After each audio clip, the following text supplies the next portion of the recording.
the session, and then I'll put it on YouTube for you to watch again, so that you can, if you forget something or want to come back to our lesson, you can do that. And I'll make it private if you don't want it out there in the public. So, all right. So, just getting into the general Teemo basics here. There's two main focuses. Teemo focus. Number 1 is spacing. Number 2 is cue timing. And this is basically what you're going to focus on during your laning phase. Okay, so if we were to let's make this Teemo. Okay, so if this is our Teemo, this is oh Jesus, and this is our, fuck's sake, I am sorry, I am very bad at this. All right, so this is Teemo's auto range. Okay, do you know what his auto range actually is in number? Not off the top of my head. Yeah, so his auto range, oh boy, let's go thicker than that. His auto range is 500. It's really, really low. I think that's the same as Vayne. So against ADCs, basically he gets completely outranged. Against almost any other ranged opponent, he's completely outranged. But what makes up for that is the fact that he's got a move speed buff. You take flash on him. You can cheese people with your passive by standing in the middle of the lane, waiting them to walk past you, etc., etc. So even though he's got low range and it's against other ranged opponents, it's not great. The kind of mitigating factor is you can kind of play your way around that, and also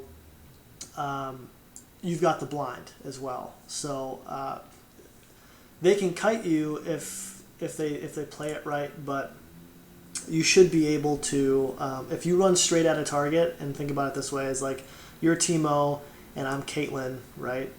Over here, pretend I'm Caitlyn.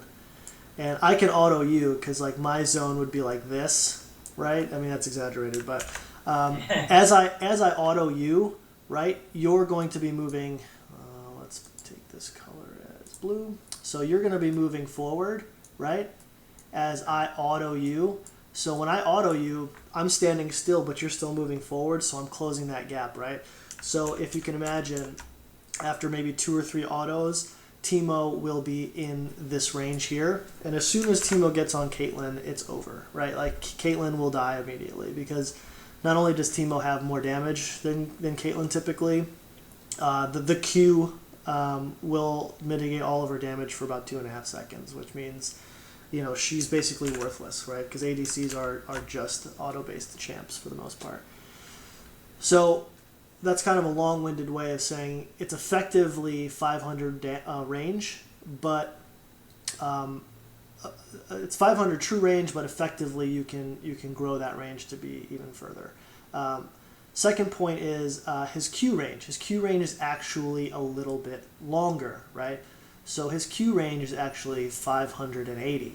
I don't know if you knew that they were different, but this is... Q range is 580? Yeah, so his Q range is 580, but his auto range is 500, okay? So you can see the red line is his Q range, and then black line is his auto range, okay? So what does this mean? And look, listen, if I'm going way too basic here, then just tell me to move on, and you already know this stuff. But I'm just trying to break this down for you so you can understand exactly, while you're in game, why we do the things that we do as Teemo. So first thing is, what is Teemo's combination, if you can call it that? Do you know? Is it auto attack Q, auto attack? Yeah, it's super simple. It's like almost a trick question because it's so simple. But so auto attack Q. Oh my God, I'm like a 4-year-old. Auto attack. So that being his combo, we like to take Thunderlords because with that combo, we proc Thunderlord every time. So that burst of damage early game is actually pretty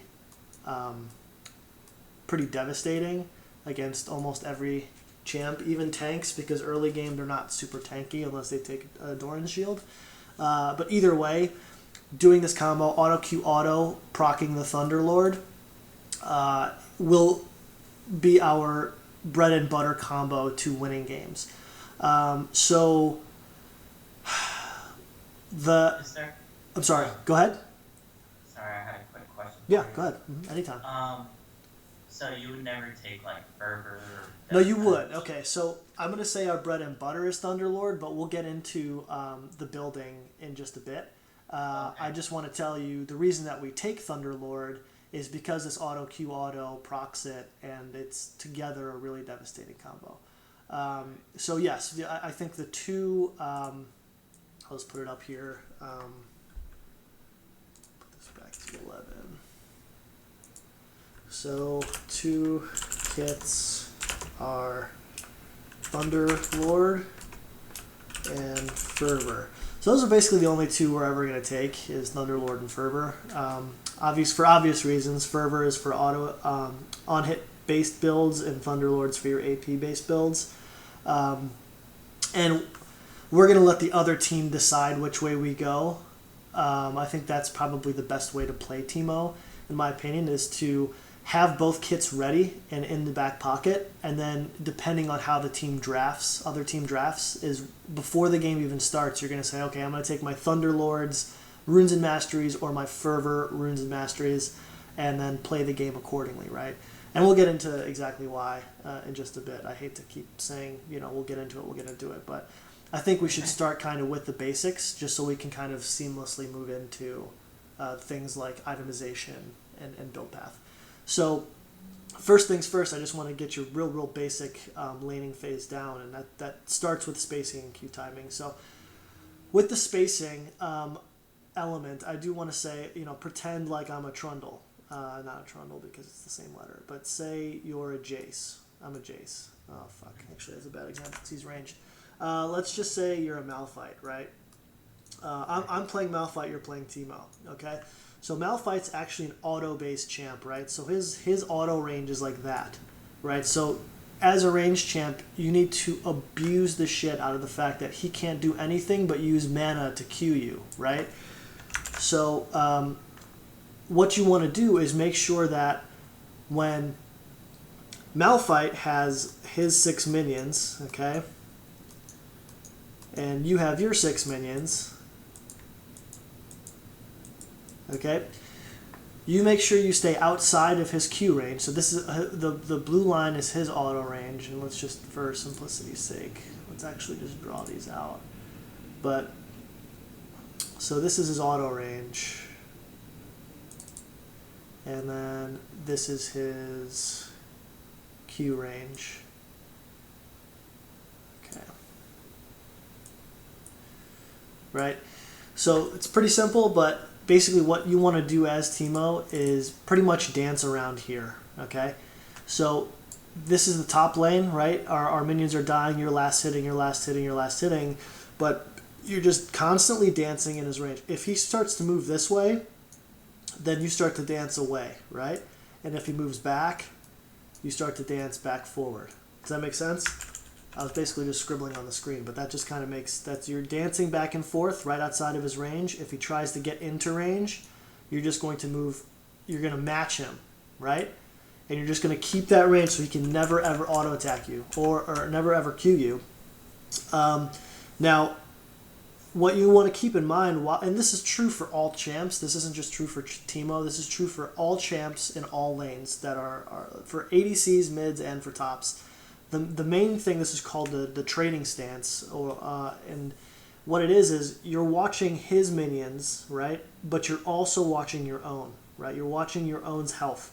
As soon as you see one of yours go down to last hitting zone, into the red zone, you know that Malphite's has a choice. He's either going to go for that minion with an auto attack, or he's going to use his Q to get that auto. You know if he uses his Q to get that auto, it's only like, 4 minions before he loses all of his mana, and then he's just got to go back, right? Or just stand out here and do nothing. So if he starts queuing minions to last hit, that's good for you. But even better is he needs to walk up to a minion and auto attack it to last hit, and then he's got to walk away, right? And while all that's happening, you're already prepared, right? Because you're thinking, I see this backline minion's really low. I know Malphite wants it, or say it's even a cannon minion, right? It's a big guy, and he really wants that canny. So he's going to walk forward to auto attack it. As he does that and starts his auto attack animation, you are immediately walking forward, right? So as he's attacking the creep for a last hit, you are attacking him, right? And if you think about it, that trade is completely free because he can't auto attack the minion and attack you at the same time. He's got to make the choice. Do I attack Teemo or do I attack the minion and get the CS? So you always have to keep an eye on your minions as you're last hitting and get each and every one that you can, but also look for those wide openings where they're going to attack your minions in last hit and you can get a free trade in, because the nice thing about Teemo is you get that on hit damage, but you then get the poison afterwards, right? So the interesting thing is, and I'm sure you've noticed, is when you auto attack your enemy laner, all of the creeps will start to aggro you. So you need to get in and get out. So you need to attack, right? You need to go in, get that attack in, and then you need to get out immediately. And what that's going to do is all of his creeps are going to move towards you, right? So you're actually going to shift a little bit of the lane. You're going to shift those creeps from their perfect little formation into this weird formation that starts to form in the lane.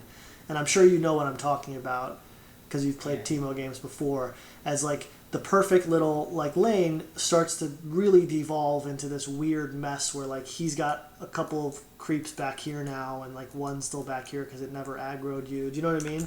So you just have to keep an eye on where his minions are, because if you take too much minion aggro while you trade with him, you could actually lose the trade. So make sure you have more creeps than he does if you try and go for an all-in. But my point is, when you're trading in this lane and CSing at the very beginning of the game, these trades are often free, right? Like a Darius, an Olaf, anybody who's melee-based has to melee creep and can't attack you at the same time. So you need to use your range at an advantage and punish him every single time they go for a creep.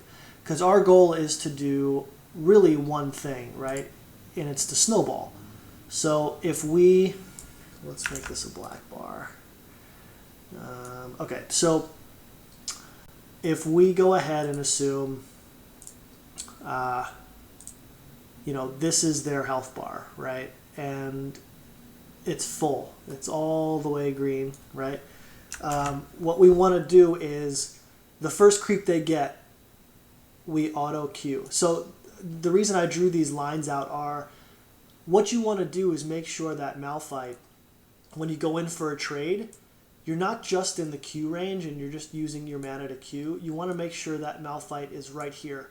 So the reason that we do auto Q in that order, not Q auto, is because he can be in Q range but not auto range, which is this one here.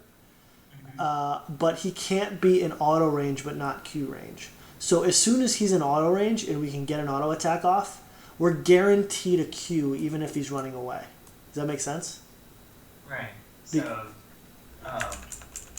see if I can get this right. So, basically when he comes in to, say, get a minion, I just come in to the auto attack range. Yep. Auto Q auto and then back away. Right? Exactly. If you can get an auto Q auto, that would be perfect. If you can get just an auto Q before he gets it back out of auto range, that's fine too. But don't chase it, right? Because as soon as he gets hit and as soon as he gets that one CS, he's going to go in, get the CS, and he's immediately going to run away from you because he knows he's going to be tanking damage. And if he doesn't immediately run away, then just keep hitting him and just realize that you've won the lane already. You know what I mean? And I'm going to show you examples of what I'm talking about through some of the games that I've played previously, just so you understand what I'm saying on a kind of visual level. Because it's one thing to do these diagrams because I'm kind of like at a fourth grade reading level, so it's hard to show these things. But it's another thing to actually show it to you in game. I think you'll have a better idea. But it's really simple concept, and you get it. It's just, as soon as he goes for a creep, you get into auto range, because as soon as he's in auto range, he's also automatically in Q range, and you've got that auto Q combo already in in your pocket, right? So you do that damage, auto Q, right? And he loses his health down to there just for taking one creep, right? And if you get auto Q, auto Thunderlord's proc, that's even better. That's probably down to here then, right? So he loses almost a quarter of his health off of that one combo. Now, and just for getting one creep. So you sent him a message. That message is, you want a creep, you're going to lose a lot of health for it. So he's got a choice then. His choice is to either continue doing what he's doing, and at low silver, you're going to see that all the time. They're just going to be like, well, I need CS, so I'm just going to keep trying to CS. I got chunked by a quarter, but I still have plenty of health left. And this is why you're going to crush through silver in the next couple weeks, is because you're going to understand that if they were good, and they wouldn't be in silver, and they wouldn't be realizing this, but their second choice, which is actually the better choice, is to completely exit the lane and just say, I'm going to stand right next to my tower, and I'm going to let Teemo last hit his way, slow pushing to my tower where I'm safe, and then I'll be able to CS under tower. Yes, I'll be down in CS, but it's much better than trying to get 2 or 3 CS and then losing my life for it, because then I'm completely out of lane. I'm not getting any XP or any CS.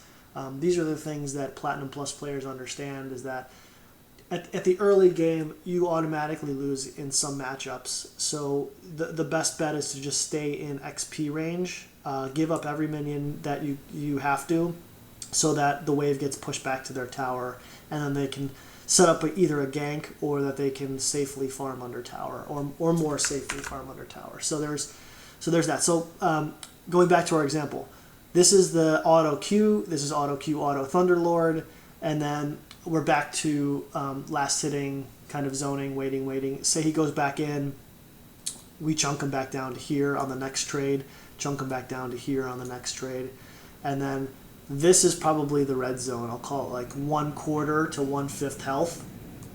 When they're down here, this is auto Q, auto Flash Ignite.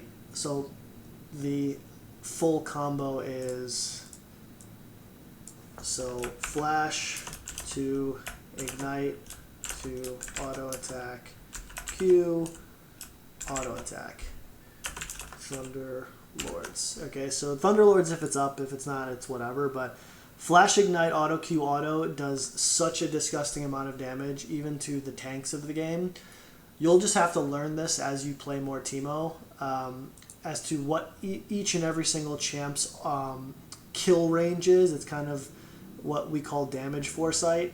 Is as you play more and more Teemo, you'll kind of understand, especially with the Rune Mastery setups that you have, what is the kind of the kill zone for health. Like where is that line, right? For what items you have, for what levels you have, for what levels they have, for what items they have. That's probably one of the core fundamentals of League of Legends with all champs. I think it's just relatively simple with Teemo, relatively more simple with Teemo, especially in the early levels. As soon as you get them to about 1/4 health, Flash Ignite auto Q auto, and they're dead 100% of the time. And I'm going to show you that in a YouTube clip in just a moment. Do you have any questions about that so far?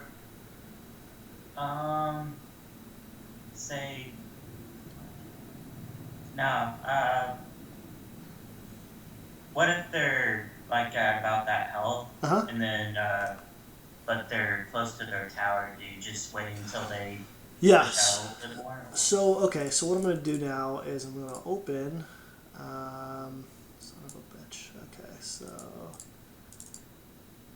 oops. We're going to go to Summoner's Rift. You don't need to save that. So what we're going to do is assume that we're going to go into red and we're going to go into yellow. So we're going to say Malphite's under tower, right? Mm-hmm. And Teemo has the lane pushed. So you've got 1, 2, 3, 4, 5, 6, 7 minions on his tower, and he's just trying to last hit under tower. Under no circumstances do you just dive, okay? Dives are only, let's see if this is better. Yeah, so dives are only done if you have 100% certainty that you can kill him, meaning you have a flash escape, he has no CC, like Malphite's not level 6, and you can secure the kill with your ignite and maybe an auto and a Q. That's it. That's all you need. Then you can dive in, tank a few tower shots, and then just walk out of it. Right. Or you can flash out if you absolutely need to, but that is like a very, like you need to be very, very comfortable with Teemo and his damage before you just dive like that, because worst case possible is that he kills you instead and survives. You never want that, right? You want to go for the most high probability plays, and this is going to apply to the entire game, not just tower dives. So any decision that you make in League of Legends, and this is what takes a lot of players a long time to understand and grasp about this game, when what keeps them plateaued at like gold and platinum, is this concept of you need to do the high probability plays, right? You see like three players dive mid, right?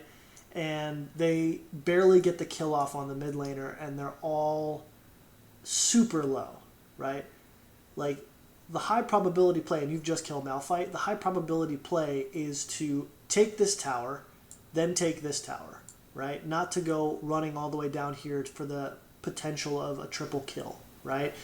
Because, yeah, maybe you've got the Swifty boots and you can see that they're low trying to take this tower down, and you think, okay, I can sprint over this way and get this triple kill maybe 40% of the time, 50% of the time. But 100% of the time I'm getting this tower. And maybe 50% of the time I'm getting this tower, right? So in either scenario, we're going to maybe lose this tower, but we're going to get 2 in return.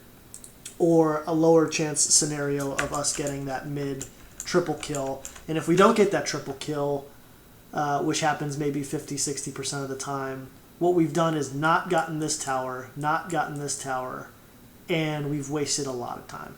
And now Malphite's back up coming to lane, and all that's happened is that their dive on our mid laner worked. Does that make sense? So a lot of times it's just macro decision making, and it's what is the best decision for this scenario. Yes, we've got him super chunked under tower, but do we want to dive for it? No, we want to make sure it's a safe play. So what we're going to do is we're going to stay on the outskirts of tower range, right? Because if we auto within tower range, we'll get aggroed.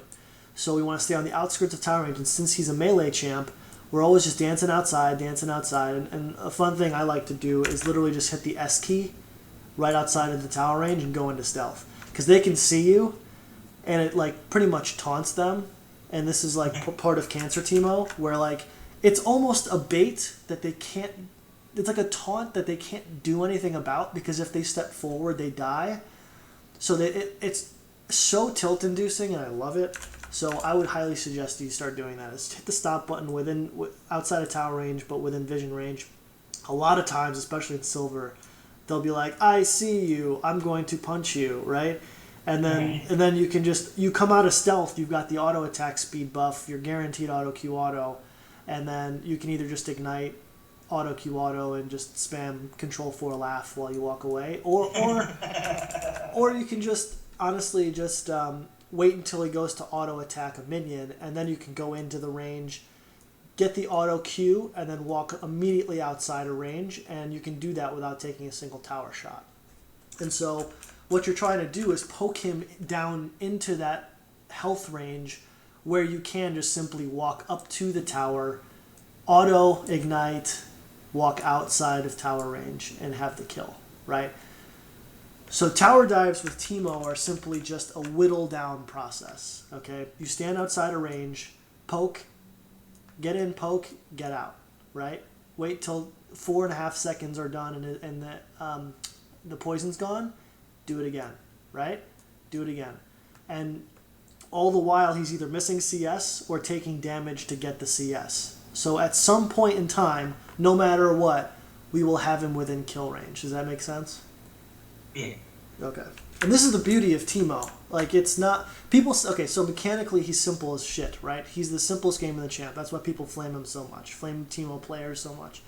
But the application of that simple kit is actually really complex, right? It's something that you need to be able to understand and apply It's simple concepts, and I'm going through them with you now, but the application is lost on a lot of people. I mean, it's just, obviously you don't want to dive a guy because you'll take tower and minion aggro. You don't want to do that, right? So you want to get in, poke, get out. Get in, poke, get out.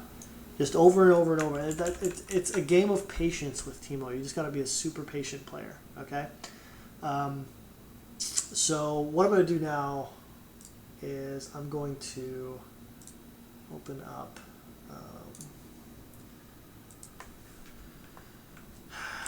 YouTube, and okay, so this is my channel.